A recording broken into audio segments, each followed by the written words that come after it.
मित्रों नमस्कार, आप हैं प्रसन्न गुरु जी के साथ। आइए आज हम बात करते हैं कि अपने लक को गुड लक में कैसे बदलें, उस गुड लक को बेटर लक में कैसे बदलें।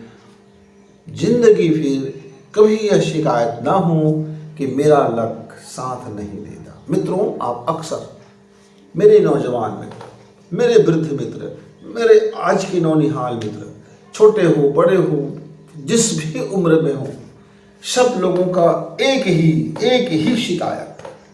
क्या बताऊं भाई, मैं मेहनत तो खूब करता हूँ, मैं वर्क तो बहुत करता हूँ, मैं पूरी जान लगा देता हूँ, मैं दिल लगा के काम करता हूँ, पूरी मन लगा के काम करता हूँ, काम में कोई कोर कसर नहीं छोड़ता हूँ, लेकिन मेरा लक्ष्य साथ नहीं देता, मेरा भाग्य मेरा साथ नहीं देता।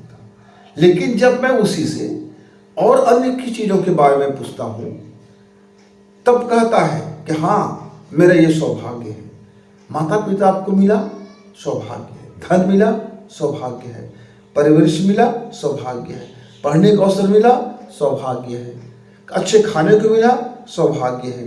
तमाम इतने आप जब गिनती करेंगे मित्र, तो सौभाग्य के इतनी लंबी फहरिस्त हो जाएगा कि आपको लगेगा कि इतनी सौभाग्य तो ईश्वर ने आपको दिया, फिर आपके बीच बीच में कुछ गड़बड़ियां हो गया। वो मिस्टेक तो आपके कारण हुआ, लेकिन आप उसको कहते हैं कि मेरा दुर्भाग्य, मुझे मेरा भाग्य साथ नहीं देता। मसलन आपने पेपर हल किया और आप यूनिवर्सिटी में टॉप नहीं किए, अब आप कोसने लगे अपने भाग्य को, या कोसने लगे कर्मचारियों को, या कोसने लगे मूल्यांकनकर्ता को, और कहने लगे मेरा तो भाग्य है कुछ ऐसा है। आपको यूनिवर्सिटी में पेपर दिलाने का मौका मिला, इस भाग्य के लिए कभी आपने धन्यवाद नहीं दिया। आपको जब अवसर मिला पूरी मेहनत करने का, उस 24 घंटे में आपने कितने घंटे का उपयोग किया, आपने कभी इसको ध्यान नहीं दिया कि जिस काम के लिए आपको, मान लीजिए मसलन एक बच्चा पढ़ने के लिए है, तो उसके जीवन में 80% पढ़ाई में गुजरना चाहिए और 20% अन्य चीज़ों में। लेकिन अक्सर होता क्या है, हम 50% ऐसे ही गंवा देते हैं, और बचे हुए जो 50% है उसमें से 25% पढ़ने में लगा लेते हैं, तैयारी करने में लगा लेते हैं, और 25% कहाँ चला जाता है पता ही नहीं चलता, और 50% तो सोने खाने पीने में लग जाता है। अब आप 25% आप मेहनत करते हो और आप 100% को उम्मीद करते हैं मित्र, तो जरा आकलन करना सीखें, आपका भाग्य आपको साथ देगा। सिंपल सी तरीका है कि पहले आप में जो भाग्य में आपको मिला, जो सौभाग्य आपका है, आप उसके प्रति आप कृतज्ञता से भरिए, थैंक यू से भरिए, अपने आप को खुशनबी से भरिए और अपने भाग्य की सराहना कीजिए।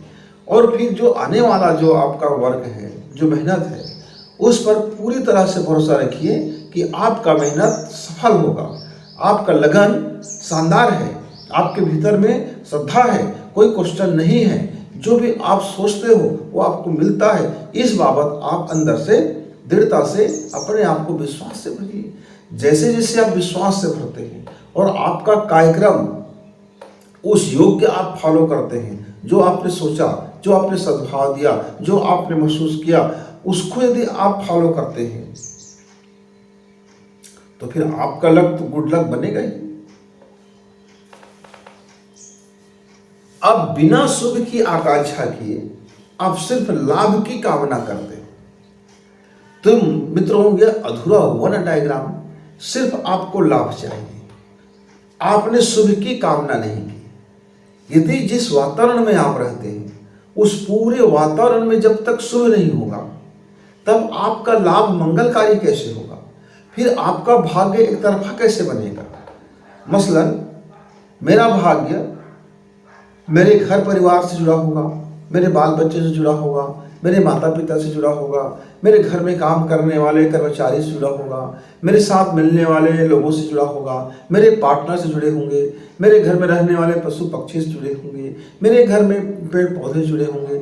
मेरा घर का पूरा वातावरण में यदि शुभ होगा और मैं अपने लोगों के लिए, यानी अपने मोहल्ले वासी के लिए, फिर अपने शहर के लिए, अपने देश के लिए, अपने इस पृथ्वी के लिए यदि मैं शुभ की कामना करूंगा और मैं दूसरे के लिए भी शुभ की कामना करूंगा, तब जो भी मेरा लाभ होगा वह शुभ लाभ होगा।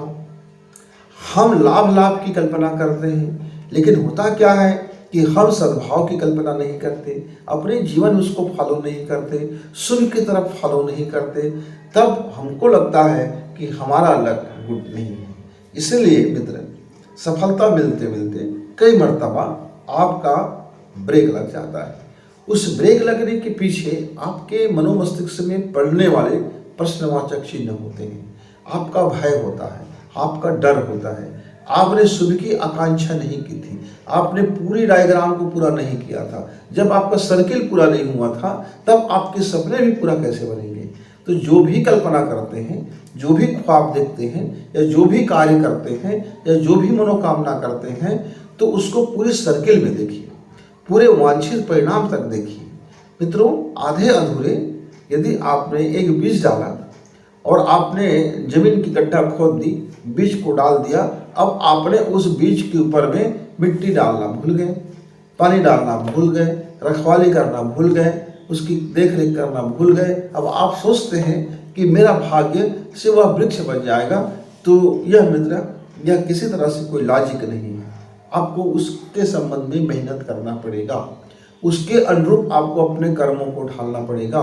जैसे आप उनके अनुरूप कर्मों को ढालते हैं और भावना को शुभ रखते हैं, शुभ की आकांक्षा वाली भाव रखते हैं, तब आपका भाग्य जो है, आपका जो लक है, वो गुड लक से बेस्ट लक होगा, और बेटर भी होगा, बेस्ट भी होगा, गुड भी होगा। ये तीनों तरह से आपके भाग्य मिल करके फिर आपका सौभाग्य बनेगा। आप जरा देखिए, इस सिंपल सी ट्रिक है कि शुभ की आकांक्षा रखें और अपने कार्यों में पूरी दृढ़ता से लगे रहें, पूरी लगन से लगे रहें, पूरी आस्था से लगे रहें, पूरी श्रद्धा से लगे रहें, और मन में, भावना में कोई अशुभ को, कोई आशंका को और कोई शंका को स्थान न दें। विश्वास, विश्वास और विश्वास, परिश्रम, परिश्रम और परिश्रम, और शुभ आकांक्षा, शुभ आकांक्षा और शुभ आकांक्षा। ये जीवन में यदि तीनों फलित होगा तो देखेंगे कि आपका जो भाग्य है किस तरह से सौभाग्य बनकर आता है। मित्रों, आजमाना, देखना, ये शानदार फार्मूला है जीवन का, खूबसूरत बनने के लिए, खूबसूरती के लिए है, और अपने जीवन को आप बेहद खूबसूरत बनाइए। तब तक गुरु जी को इजाजत। नमस्कार, धन्यवाद।